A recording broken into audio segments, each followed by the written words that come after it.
Buenas noches, hermanos. Pues, bienvenidos a nuestro curso de Biblia. Vamos a continuar con lo que hemos estado viendo. Estábamos viendo la vez pasada el inicio del ciclo de José. Y estábamos viendo todos los preámbulos. El primero de ellos es precisamente el de la presentación de este personaje, ¿no? Veíamos el tema de su túnica larga, ¿verdad? Que es llamado joven, ¿no? Y terminábamos hablando de los sueños. Decíamos que en el libro de Josué, bueno, más bien en el ciclo de José, el tema de los sueños es importante, ¿no? Porque van a aparecer varias ocasiones. Y justamente aparecen, decíamos la vez pasada con lo que terminábamos, que aparece todo esto del libro de José, del ciclo de José, justamente con estos sueños que él tiene, ¿no? Decíamos el primer sueño, donde estaban ahí todas las gavillas, ¿no? Y cómo todas las gavillas se postran para reverenciar a una, que es la de José. Y decíamos que pues los hermanos pues les cae mal, ¿no? Pues sí, porque que el hermano venga y diga que todos se van a hincar ante él, pues no es algo bonito, ¿no? Significa la superioridad del hermano, y aparte la idea de que los sueños anticipan un futuro, pues obviamente se puede ver reflejado aquí, ¿no? Entonces hay un futuro, un sueño en el futuro, que vamos a ser doblegados por nuestro hermano menor, pues como que no les gustaba, ¿no? Y luego cuando le dice a su papá, ¿verdad?, que las estrellas, ¿verdad?, se van a doblegar ante él, bueno, también su papá dice, pues está mal, ¿no? O sea, ¿de dónde sacas esas ideas? Y entonces veíamos cómo por un lado, pues Jacob se queda callado con esto, no dice nada. ¿Verdad? Le dice que se calle, que no diga más, y se queda pensando. Pero sus hermanos pues van llenándose por un lado de envidia, ¿no? Se van llenando de este rencor. Y entonces aparece un pequeño intermedio, podríamos decir, ¿no?, en este capítulo 37 que estamos hablando, ¿no?, entre el versículo 12 y 17, un pequeño intermedio, antes de continuar propiamente con todo el drama, ¿no?, que se va a desatar a partir de esto, ¿no? Entonces dice este capítulo 37, ¿no?, del 12 al 17, dice: fueron sus hermanos a apacentar las ovejas de su padre en Siquén. Y dijo Israel, Jacob, ¿no?, acordémonos que le cambió el nombre, ¿no?, Israel a José: mira, tus hermanos están pastoreando en Siquén, ve de mi parte a donde ellos. Dijo: estoy listo. Díjole: anda, vete a ver si tus hermanos siguen sin novedad, y lo mismo el ganado, y tráeme las noticias. Lo envió pues desde el valle de Hebrón, y se fue José a Siquén. Se encontró con él un hombre mientras iba desorientado por el campo. El hombre le preguntó: ¿qué buscas? Contestó: estoy buscando a mis hermanos, indícame por favor dónde están pastoreando. El hombre le dijo: partieron de aquí, pues yo los oí decir, vayamos a Dotán. José se fue detrás de sus hermanos y los encontró en Dotán. Entonces es aquello intermedio en el que el padre manda, ¿verdad?, Israel, Jacob, manda a que vayan por allá, ¿verdad?, a buscar a sus hermanos, a ver qué están haciendo. Y bueno, resulta que se pierde, no se desorienta porque no estaban en Siquén. Entonces, primero que nada, ¿qué significa Siquén, no? Porque aquí esto es muy importante, ¿no? ¿Qué significa ir a Siquén? Siquén es un lugar muy importante que se puede ver en los relatos de los patriarcas, ¿verdad?, donde Abraham también hace un altar. Pero curiosamente Siquén, ustedes leen la Biblia, eso no lo analizamos aquí, ¿verdad?, no lo saltamos, pero leen en el capítulo 34, Siquén se convierte en un lugar de odio. Y entonces es ahí donde se hace una matazón, ¿verdad?, de dos de los hermanos, de dos de los hijos, perdón, de Jacob, ¿verdad?, porque han hecho daño a su hermana Dina, ¿no? Y entonces ahí se convierte en un lugar de odio. Por lo tanto, están pastoreando en un lugar de odio, curiosamente, ¿no? Y José lo manda y Jacob manda a José, ¿verdad?, le dice: a ver, ve a ver tus hermanos y dime dónde están, ¿no? Y dile, ¿verdad?, de mi parte, ¿no?, esto. Y lo importante es que vaya a dar, dice: ve a ver si tus hermanos siguen sin novedad, y lo mismo el ganado, y tráeme noticias. Aquí es muy importante porque ve a ver a tus hermanos si siguen sin novedad y dales la paz. Aquí pues se lo salta, ¿no? Pero la idea es que José tiene que llevar un anuncio de paz. Y es muy curioso porque ahí están en Siquén, un lugar donde se ha generado el odio, y José lleva un anuncio de paz. Por lo tanto, José va con un anuncio de paz de parte de su padre a un lugar donde se ha generado el odio. Pero si lo pensamos bien, pues el drama es muy grande, ¿no? Porque precisamente esos personajes sus hermanos están en Siquén, y ellos le tienen odio a su hermano, ¿no? José se supone que va a llegar con un anuncio de paz, Y resulta ser que sus hermanos están llenos de odio. Pero no los encuentra, ¿verdad? Dice que no los encuentra, ¿no? Dice, ¿a dónde están, no? ¿Dónde los puedo encontrar, no? Y entonces un hombre aparece ahí y le dice que se vayan ahora a Dotán, ¿no? Ese hombre misterioso, pues quién sabe quién sea. Algunos autores dicen, a lo mejor es el mismo Dios que lo está encaminando. Bueno, eso es una cosa que ahí está extraña. El chiste es que José se destantea y llega con sus hermanos. Y entonces sí, José ya puede recuperar el rumbo. Y algo que puede llamar la atención aquí, que a lo mejor puede pasar desapercibido a veces, ¿no? En una lectura superficial, es que Jacob manda a su hijo con sus hermanos, pero Jacob nunca más va a regresar. Perdón, José nunca más va a regresar. Mandó a su hijo. En el fondo, irse de su padre, ¿verdad?, para ir a ver a sus hermanos, implica la despedida final, ¿no? Porque José ya no va a regresar con su papá. Después de esto va a venir todo el drama, ¿no? Y lo van a vender y ya no va a regresar con su padre, ¿no? Con su padre. Quiere decir que José, por un lado, es un hombre que busca cumplir la voluntad de su padre, porque hasta eso no los encontró y lo ayudan y él va, ¿no? Él quiere cumplir lo que su padre le dijo, el anuncio de paz. Y entonces vemos cómo José va a encontrarse con sus hermanos y se va a encontrar con sus hermanos definitivamente. Y a partir de este momento ya no hay nada más que decir. A partir de este momento ya no hay otra cosa que realizar. A partir de este momento se termina todo. Es como si José se despidiera definitivamente de su padre. Se despide totalmente. Ya no lo va a volver a ver. Claro, eso lo sabemos nosotros porque ya no sabemos la historia. Pero obviamente, narrativamente está preparando todo, ¿no? Es el final de todo, ¿no? Se va a acabar todo. Y entonces José va a llegar con sus hermanos, ¿no? Entonces vamos a leer este pasaje, ¿no? Donde va a llegar con sus hermanos. Entonces, a partir del versículo 18, ¿no? Dice,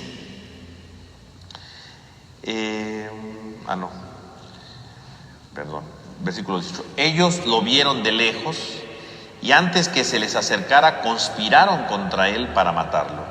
Y se decían mutuamente, ahí viene el soñador, vamos a matarlo y le echaremos a un pozo cualquiera y diremos que algún animal feroz lo devoró. Veremos entonces qué pasará con sus sueños. Rubén los oyó y pensó en liberarlo de sus manos.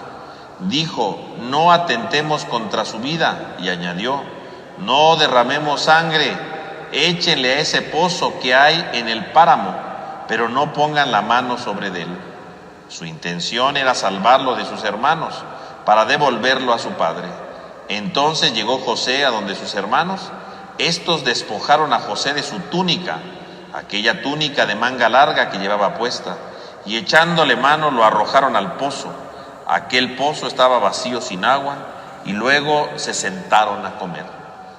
Al alzar la vista divisaron una caravana de ismaelitas que venían de Galad con camellos cargados de almaciga,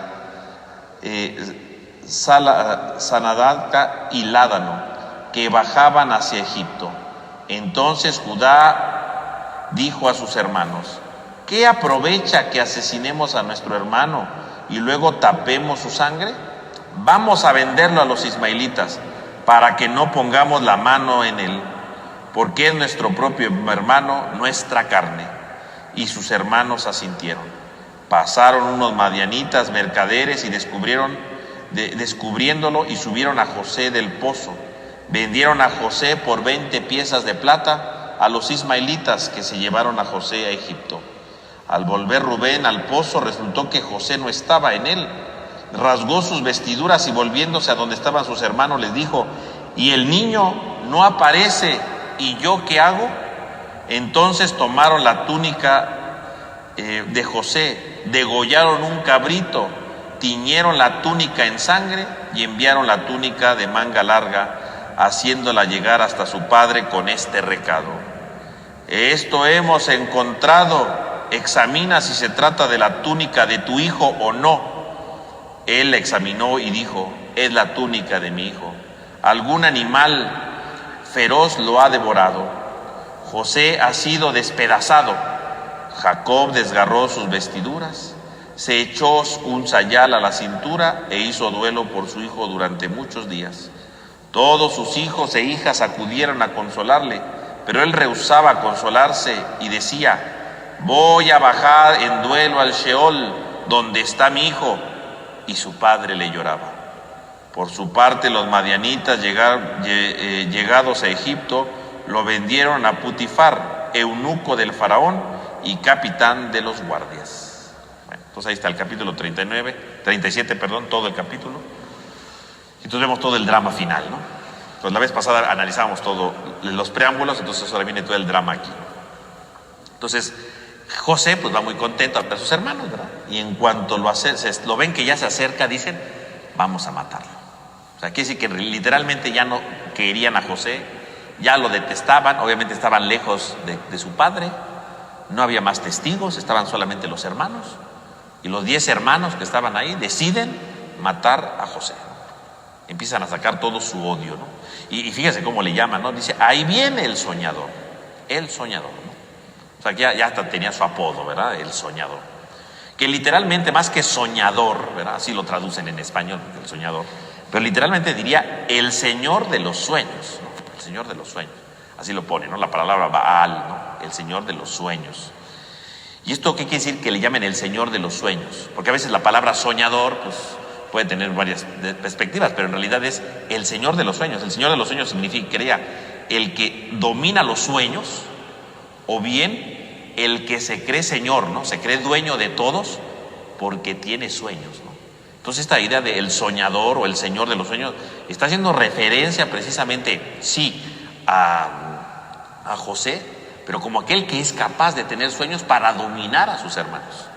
O sea, lo que les duele a sus hermanos, por un lado, sí es la preferencia de Jacob. Pero ahora lo que les duele, pues, es la soberbia de José, ¿no? Que tuvo sueños en donde él va a ser superior a todos. Entonces, pues obviamente, pues José no lo quería, ¿no? Ya lo detestaba, ¿no? Y por eso deciden matarlo, ¿no? Deciden matarlo. Ya no quieren saber nada. Única, ¿no? En el fondo es ese, ¿no? Es el signo de decir, ya no lo aguantamos, ¿no? Tú eres el favorito. Esclavos de José, ¿no? Eso también es. Entonces hay que verlo desde estos dos puntos de vista. No solamente digamos, lo mataron porque ya no lo querían porque era el favorito. Ese es un nivel, claro. Pero también lo mataron porque ellos tenían miedo que se cumplieran los sueños de José. Y entonces, aparte de que no lo quieren porque es el favorito, ellos van a terminar arrodillándose. No, eso sí no querían. Mejor vamos a matarlo, ¿no? Vamos a matarlo. Y fíjense cómo de inmediato empiezan a inventar. Sí, vamos a matarlo, lo vamos a echar en una cisterna, en un pozo, ¿verdad? Y vamos a decir que un animal, una bestia feroz, se lo devoró. Si se reflexiona bien el texto, eso que digan que un animal feroz lo devoró. Porque por un lado sí, pues es una excusa lógica, ¿no? Un animal se lo comió y bueno, pues ni modo. Porque obviamente su papá lo mandó solo, ¿verdad? Y por mandarlo solo, nadie lo estaba cuidando, bueno, pues apareció un animal y se lo comió, ¿no?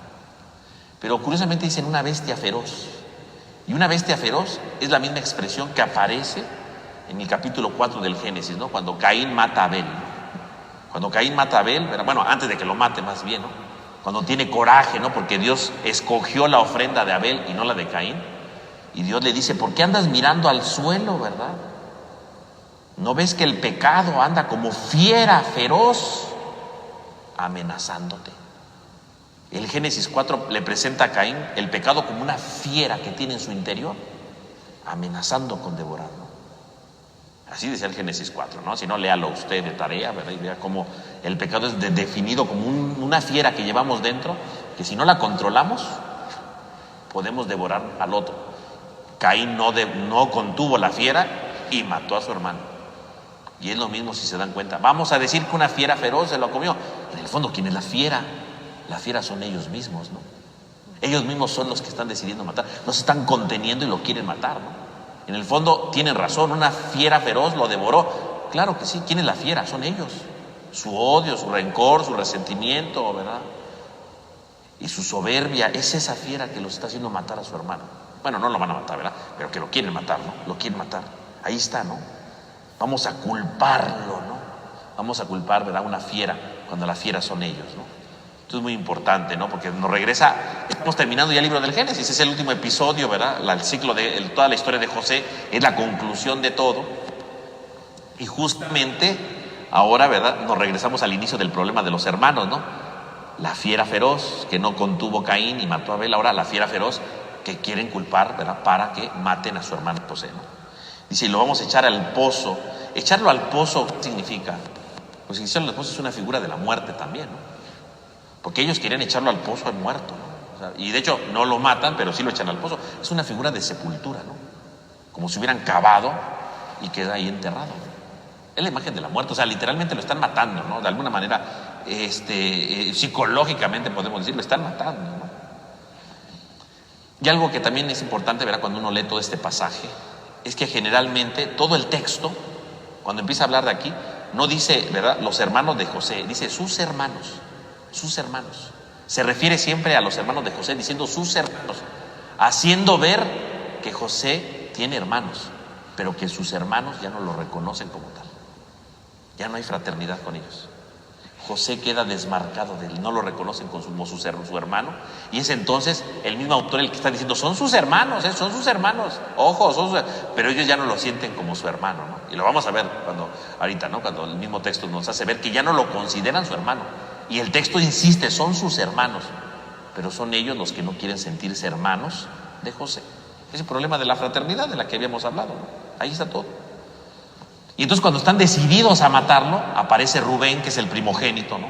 Y entonces cuando los escucha dice, a ver, no, miren, ¿qué les parece si mejor nada más lo echamos en el pozo, pero no derramemos sangre, no derramemos sangre? Vamos a echarlo en el pozo y ya, y no sé, que se muera, ¿no? A ver qué le pasa, pero ya, dejemos de dejarlo ahí. Y dice el autor, ¿verdad? Pero él quería salvarlo. Dice que de los 10, por lo menos de entrada hay uno que lo quiere salvar, ¿no?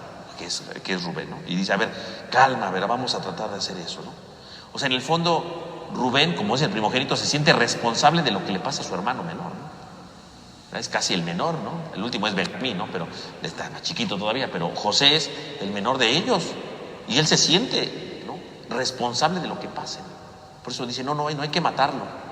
Porque los ve muy decididos, dicen, no, estos lo van a matar, o sea, no lo matemos, vamos a dejarlo ahí en el pozo, ya, no, hay que se quede, ya, hay que se muera, pero no vamos a derramar su sangre, porque lo que él quería era liberarlo, dice, ¿no?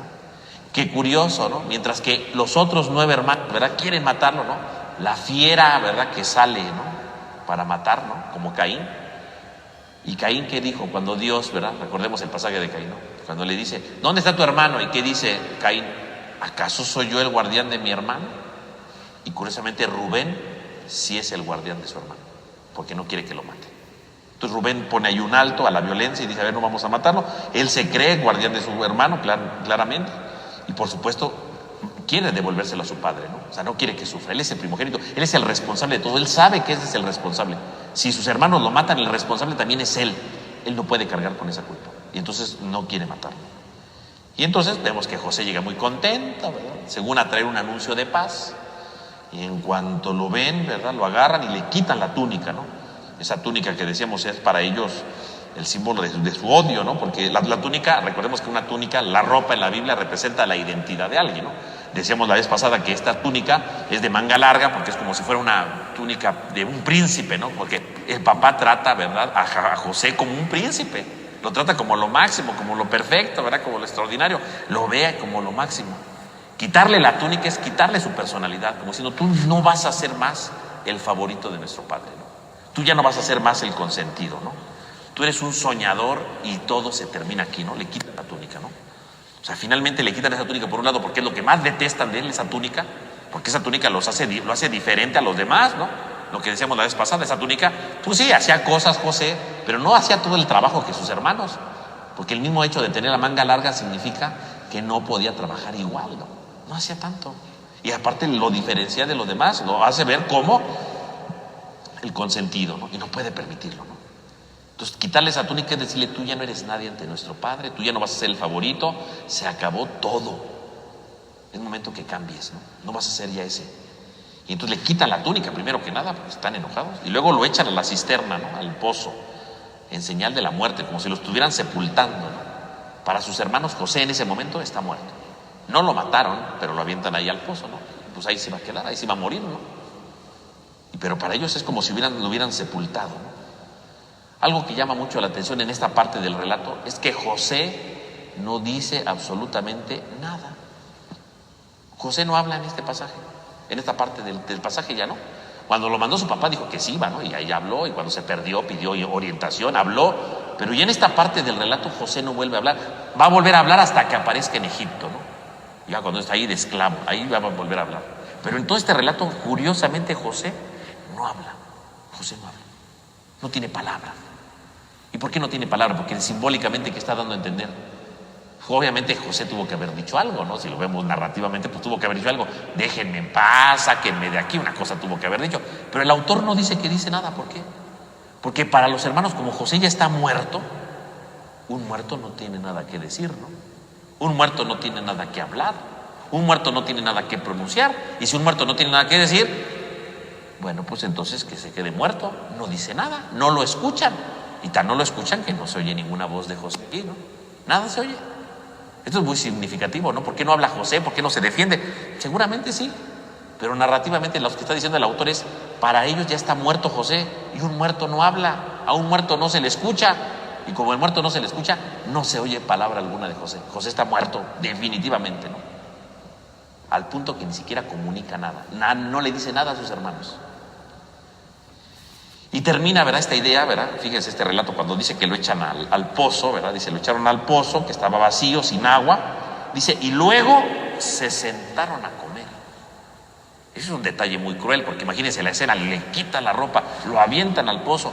Y ya que está ahí el pobre muchacho ahí en el pozo, ¿verdad? Sin poder hacer nada, sin salir, ¿no? En ese momento se sientan los hermanos a comer. Es un detalle por un lado cruel, ¿no? Porque uno dirá, pues, están comiendo para seguir vivos y él ya no le dan de comer porque no existe, ya está muerto, ¿no? Para ellos, entonces no le van a dar de comer. Pero también este dar de comer es muy significativo, porque está anticipando lo que va a pasar en el futuro, ¿no? Ahí ellos pueden comer y va a llegar en el futuro, y José es el que no puede comer, y en el futuro se van a cambiar los papeles, porque va a venir una gran hambruna, ¿verdad? O sea, han leído el relato de José, ¿no? Va a venir una gran hambruna en la que los hermanos no van a tener que comer y van a tener que ir a Egipto para que José les dé de comer. Y se van a invertir los papeles. Está anticipando esto, ¿no? Mientras que aquí son ellos los que comen y dejan muerto de hambre a José. Al rato los muertos de hambre van a ser ellos. Y curiosamente al que dejaron morir de hambre en ese día, ese que murió de hambre se va a convertir en el que les va a dar de comer. A eso se va a invertir los papeles, ¿no? Y va a cambiar, ¿no? Y entonces, ¿verdad? Están ahí todos comiendo, muy tranquilos, ¿verdad? Y ahí el otro ahí en el pozo, ¿verdad? Sin hacer nada. Y de repente dice, divisaron una caravana de los ismaelitas que venían de Galaad, ¿no? Y ahí con todas sus mercancías, ¿no? Y es cuando a Judá se le ocurre una idea, ¿verdad? ¿Y si lo vendemos? O sea, en el fondo, ¿verdad? Planea también salvarle la vida con mancharnos de sangre las manos. Lo podemos vender, hasta dinero vamos a tener, ¿no? Y entonces lo van a sacar del pozo para poderlo vender, ¿no? Pero fíjense que aquí hay una cosa muy distinta, porque Judá decide salvarle la vida también, así como Rubén, pero son dos cosas distintas, no son iguales. Rubén dice, no hay que matarlo, échelo al pozo, hay que se quede, y ya cuando no vea a nadie, él lo iba a sacar y lo iba a devolver a su padre, ¿no? En cambio, Judá sí quiere salvarle la vida, pero no le quiere salvar la vida nada más así de, ay, le salvamos la vida a mi hermano, no.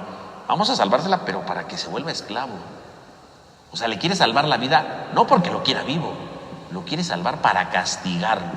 Vamos a volverlo esclavo. Que era justamente que sería lo contrario de su sueño, ¿no? Que había dicho en su sueño, todos se van a doblar ante mí, ¿no? Todos se van a doblegar, o sea, yo soy el dueño y ustedes van a ser mis esclavos. Y en el fondo es castigarlo y decirle, a ver, este que pretendía que nosotros fuéramos sus esclavos, ahora vamos a venderlo como esclavo, para que el esclavo sea él. Para que el que se doblegue sea él. Nosotros no vamos a doblegarnos a él. Va a ser él el que se va a doblegar ante sus dueños. Y entonces lo van a sacar y lo van a vender como esclavo. Judá entonces sí piensa salvarle la vida, pero no se la salva por buena gente. Le salva la vida para castigarlo, ¿no? Tú querías hacernos esclavos, el esclavo vas a ser tú. Tú vas a ser el esclavo, ¿no? Tú vas a convertirte en eso, ¿no? Te vamos a esclavizar, ¿no? Y entonces podemos ver entonces, sí, dos hermanos que salvan, pero uno que quería salvar para hacerle el bien y otro que lo salva, pero para hacerle el mal, ¿no? Bueno, no vamos a mancharnos las manos, pero te conviertes en esclavo, ¿no? Son dos diferentes niveles, ¿no? Por eso cuando Rubén regresa a ver cómo va el asunto, pues llega y resulta ser que no está José, ¿no? Dice, ¿dónde está José, no? Y fíjese cómo va con ellos, dice, ¿dónde está el niño, no? Dice, el niño no aparece. Qué curioso que le llame el niño. Decíamos la vez pasada que ya tenía 17 años, ya era un adulto, ¿no? En su tiempo ya era considerado como un adulto, pero curiosamente le llama el niño. ¿Por qué le llama el niño? Porque reconoce que José depende de su padre. Aunque ya está grande, depende de su padre, ¿no? Es como un niño. Tiene una dependencia total hacia su padre, una dependencia plena hacia su padre. Por eso dice, el niño no aparece. Y dice, ¿y qué hago ahora? Yo, o sea, ¿qué voy a hacer ahora? O sea, como diciendo, Rubén, yo quería salvarlo, y ahora resulta que ya no está el niño. ¿En dónde está? ¿Qué voy a hacer? O sea, todo se me vino para abajo. Quiere decir que Rubén no entiende su vida sin José, porque ahora no sabe qué va a hacer Rubén, cómo va a presentarse a su padre si José ya no está. ¿Qué va a pasar? ¿Dónde está? Y bueno, pues ya lo habían vendido, ¿no? Y entonces después de esta escena, después del drama de Rubén, de no saber qué va a hacer, entonces viene, ¿verdad?, la escena final, ¿no? Entonces tomaron la túnica de José, degollaron un cabrito, tiñeron la túnica en sangre y le enviaron la túnica de manga larga, haciéndole llegar hasta su padre con este recado: esto hemos encontrado, examina si se trata de la túnica de tu hijo o no. Qué curioso, no llegan los hijos con la túnica, se la mandan, ¿no?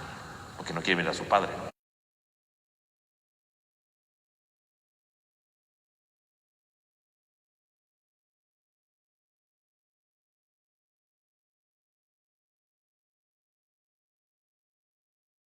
Porque este texto tiene una profundidad mayor, ¿no? No solamente se están vengando de su hermano José, se están vengando también de su papá por haber sido su favorito. Por eso ni siquiera van ellos a decirle, mira papá, lo que pasó. No, fíjense que ellos no van y dicen, se murió nuestro hermano. No, nos encontramos la túnica, a ver si es de tu hijo. Pero y se la mandan, ni siquiera van ellos. Es una manera de hacerle ver a su papá como diciendo, mira lo que pasó.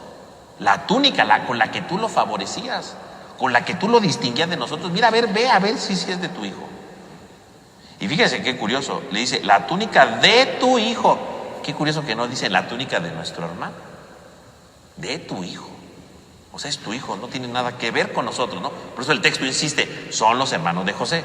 Ellos ya no lo consideran hermano, tan no lo consideran hermano que dicen, ve si es la túnica de tu hijo, del tuyo. De nosotros no es nada este muchacho, ¿eh? No nos importa. Tan no nos importa que ni siquiera te fuimos a ver. Es un desconocido para nosotros. Fíjese cómo se puede ver aquí entonces el total desprecio a José, decir que ya no es su hermano, ¿no? Ni le manda la túnica. Y ahora, aquí hay otro punto más. Fíjese qué interesante. Si ustedes recuerdan la vida de de Jacob, ¿no? Cuando robó la primogenitura, ¿cómo engañó a su papá?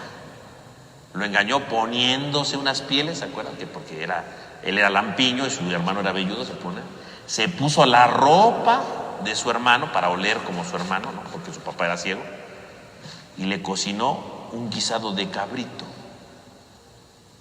Y qué curioso que ahora le llevan la ropa de su hijo ensangrentada con lo que sucedió del cabrito. Entonces, el cabrito y una ropa.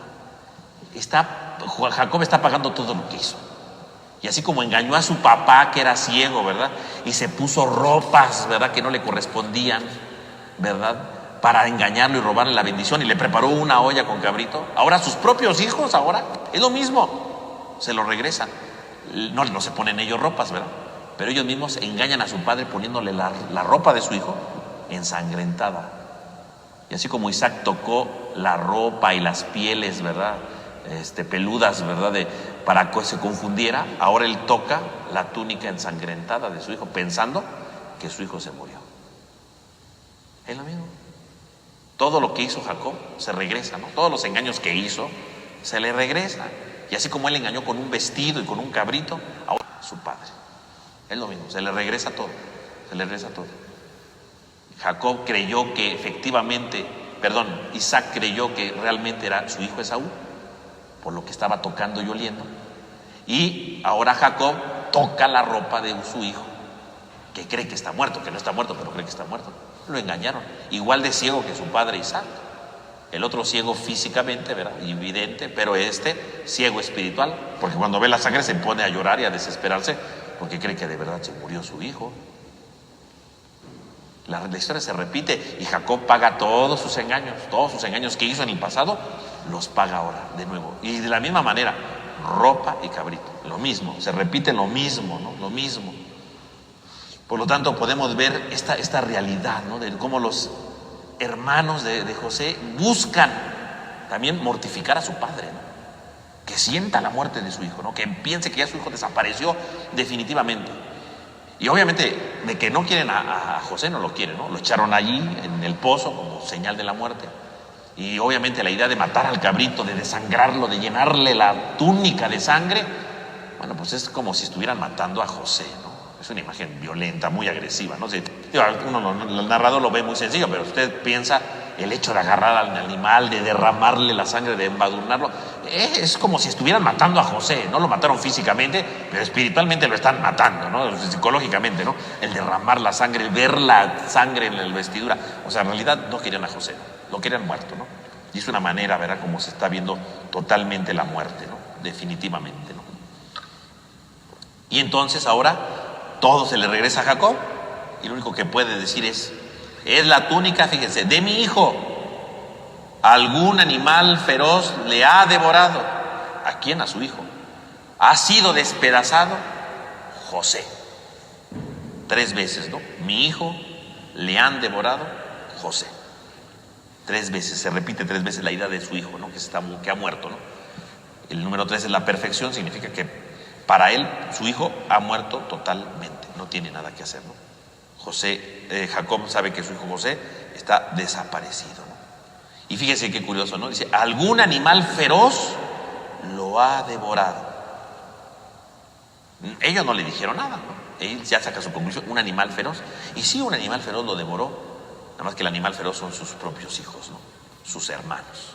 Un animal feroz lo devoró. Y entonces ya concluye el relato, ¿verdad? De manera trágica, ¿no?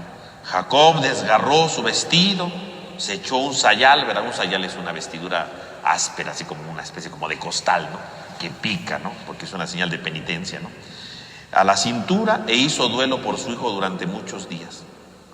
Todos sus hijos e hijas acudieron a consolarle, pero él rehusaba consolarse y decía, voy a bajar de duelo al Sheol, donde está mi hijo. El Sheol, pues, es el lugar de los muertos, ¿no? Entonces, o sea, como diciendo, yo también me quiero morir, se murió mi hijo, yo me quiero morir con mi hijo, ¿no? Ahí está el Sheol. Una cosa terrible, ¿no? Y aquí podríamos decir que los hijos tratan de consolarlo. Uno podría decir, ay, pero qué cínicos, ¿no? Después de todo lo que hicieron, lo quieren consolar. Bueno, puede ser sí un acto de cinismo, pero puede ser otro acto, ¿no? Porque si lo pensamos bien, en el fondo, haber matado, o bueno, haber vendido a José, ¿no? En el fondo, ¿qué es lo que pretendían? Que si Jacob pensaba que estaba muerto, pues ya no iba a haber hijo favorito, ¿no? Ese es el problema de fondo, el hijo favorito, ¿no? El problema de fondo es la túnica, el favorito. Seguramente los hermanos pensaban, decían, bueno, pues si ya no está José, ya no va a haber hijo favorito, ya no va a estar pensando en José, y vamos a hacer una familia normal, sin favoritos, todos iguales, todos con el mismo rango. No debe de haber ya distinciones entre nosotros, somos todos una misma familia. Ya no hay hijos favoritos. Y curiosamente, pues le salió mal el plan, ¿no? Porque se supondría que no iba a haber hijo favorito, pero Jacob sigue pensando en José, aunque esté muerto, ¿verdad? Al punto que quiere morirse como su hijo. Ya me quiero ir al Sheol, ya me quiero ir al otro mundo, ¿verdad? Ya no quiero estar aquí. Quiere decir que aunque José se murió, siempre siguió pensando en José. Y aunque ya no estaba ahí para vestir la túnica de mangas largas y para hacer la diferencia entre José y los hermanos, de todos modos la diferencia la iba a seguir haciendo. Pero ahora con su hijo muerto y los hijos vivos, iba a seguir siendo lo mismo. O sea que el plan, supuesto plan que podríamos fraguar de aquí sería, muerto José, se acabó el problema porque ya no va a haber dificultad. Oh, sorpresa, sigue el problema. Falló todo, se les echó a perder todo. Y el llanto del padre sigue, ¿no? Como lo vamos a ver, ¿no? En el capítulo 45 va a seguir llorando Jacob por su hijo. O sea que nunca se le quitó el dolor, ¿no? Medio se consoló con Benjamín, que era su otro hijo, era favorito, pero José se le fue. O sea que nunca lo superó. Nunca superó esa pérdida y los hermanos se van a dar cuenta que nunca se superó nada, ¿no? Es un drama esto, ¿no? Y entonces termina el relato, ¿no?, del capítulo diciendo: por su parte los madianitas llegaron a Egipto, vendieron a José a Putifar, el eunuco del faraón y capitán de los guardias.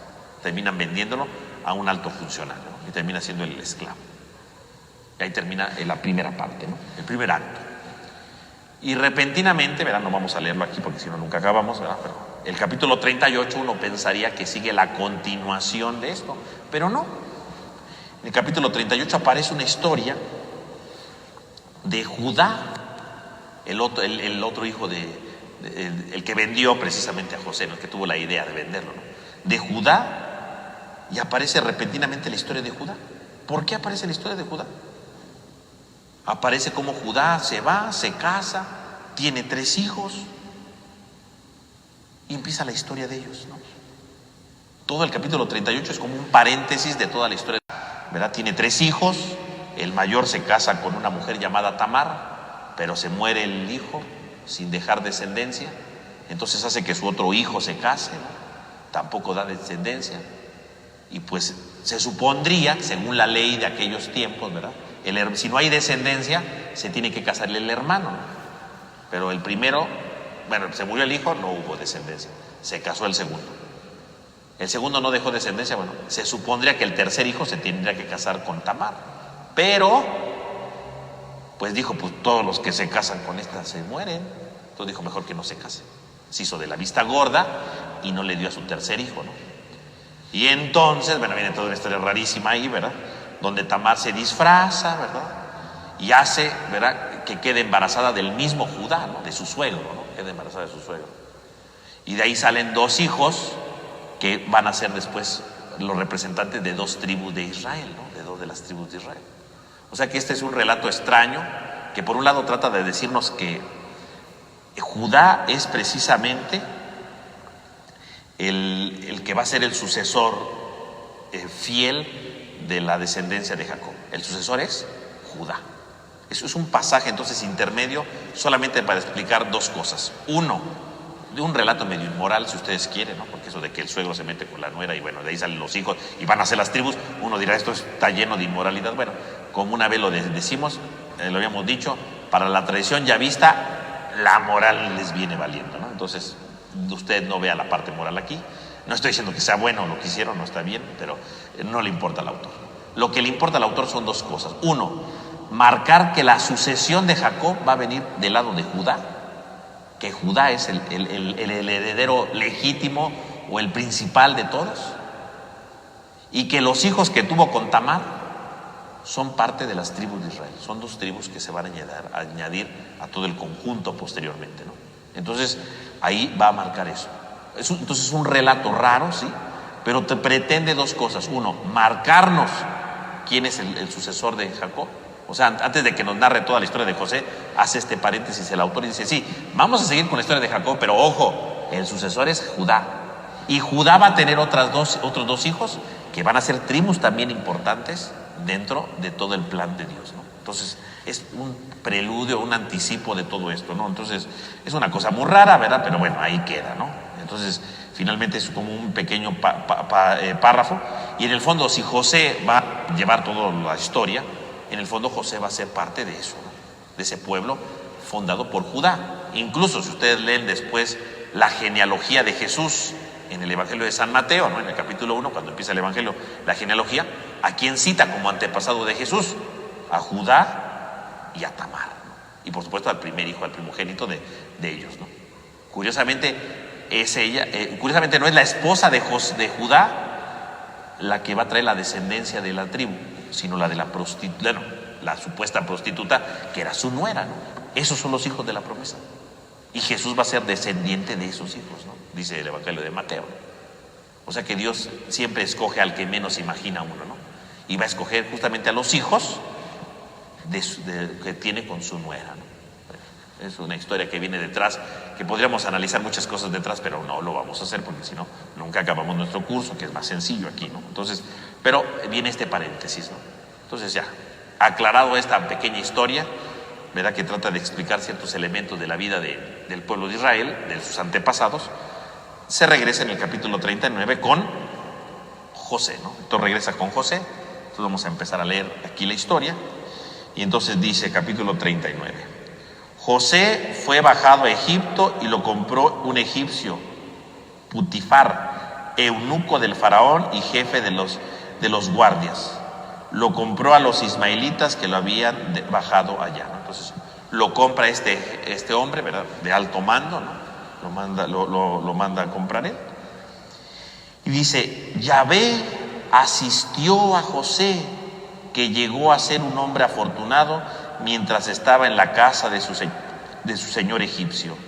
Este echó de ver que Yahvé estaba con él y que Yahvé hacía prosperar todas sus empresas. José ganó su favor y entró a su servicio, y su señor lo puso al frente de su casa y de todo lo que tenía, y se lo confió. Desde entonces le encargó de toda su casa y de todo lo que tenía. Y Yahvé bendijo la casa del egipcio en atención a José, extendiendo la bendición de Yahvé a todo cuanto tenía en la casa y en el campo. Él mismo dejó todo lo suyo en manos de José, y con él ya no se ocupó personalmente de nada más que del pan que comía. José era apuesto y de buena presencia. Entonces ahí tenemos la historia de José, que fue de esclavo, pero no le va tan mal en la vida, ¿verdad? Uno dirá, se fue de esclavo, va a sufrir. Pues no le fue tan mal porque lo compró un hombre alto, ¿verdad?, del faraón, y descubrió que José era bueno, que servía, ¿no? Hasta lo va subiendo de nivel José. O sea que en el fondo su sueño se está haciendo realidad, ¿no? De que él iba a estar encima. Bueno, pues va viento en popa al principio, ¿no? Y dice que Dios estaba con él.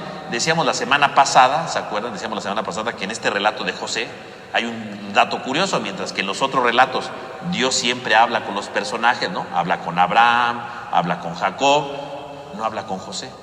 Pero aunque no habla con José, el autor dice, Yahvé estaba con él. O sea, Dios no lo ha dejado. Sus hermanos lo habrán vendido, pero Dios no lo deja. Aunque no hable con él, pero Dios está con él. Dios está conduciendo esa historia. Y dice Dios que le estaba llenando de bendiciones, ¿no? Y cuando Putifar ve que este hombre trae bendiciones, lo pone en un puesto más alto y dice, bendijo toda la casa de este hombre, ¿no?, de Putifar, a sus campos y a todo.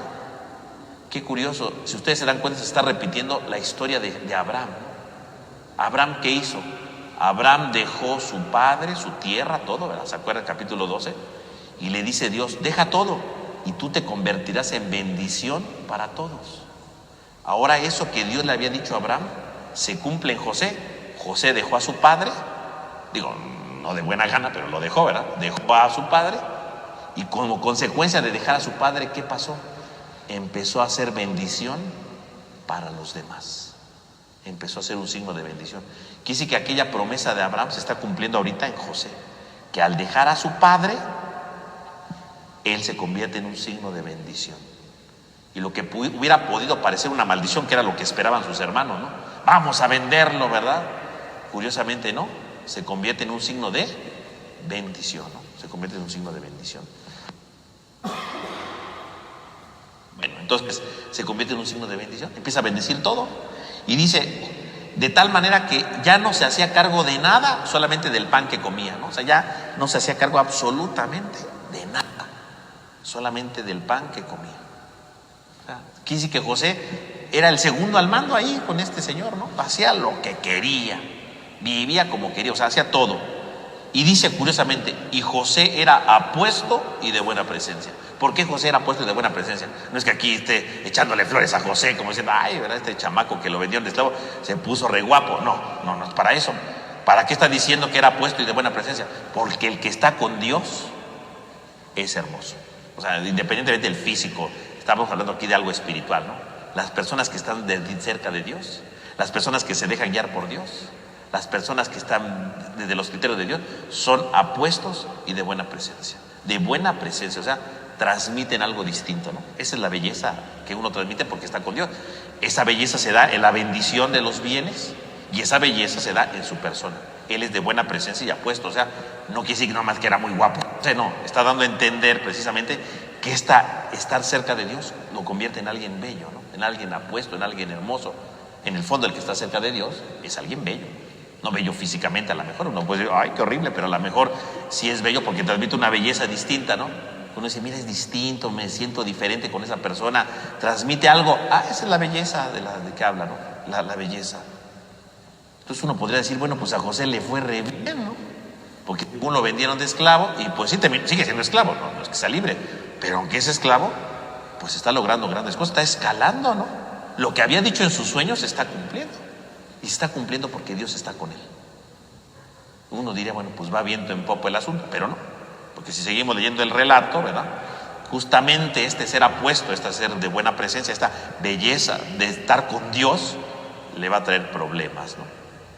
Porque entonces en lugar de descubrir la gracia de Dios ahí, uno puede descubrir otro tipo de cosas, ¿no? Y entonces dice, ¿no? El versículo 7, tiempo más tarde sucedió que la mujer de su señor se fijó en José y le dijo, acuéstate conmigo.